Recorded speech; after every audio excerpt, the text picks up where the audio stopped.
অক্ষয় তৃতীয়ার পূর্ণ লগ্নে শ্রী শ্রী রামচন্দ্রদেব সেবক চক্র দাসপাড়া বাটানগরের পক্ষ থেকে ঠাকুরের যে তিরোধান বার্ষিকী উৎসবের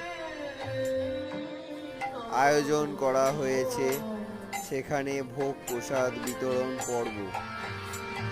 ভক্তরা ভোগ প্রসাদ গ্রহণ করছেন এবং আমাদের মন্দিরের সদস্যরা ভোগ প্রসাদ বিতরণ করছেন। জয় রাম, জয় সত্যনারায়ণ, জয় গৌরনাথের জয়, জয় রাম, জয়।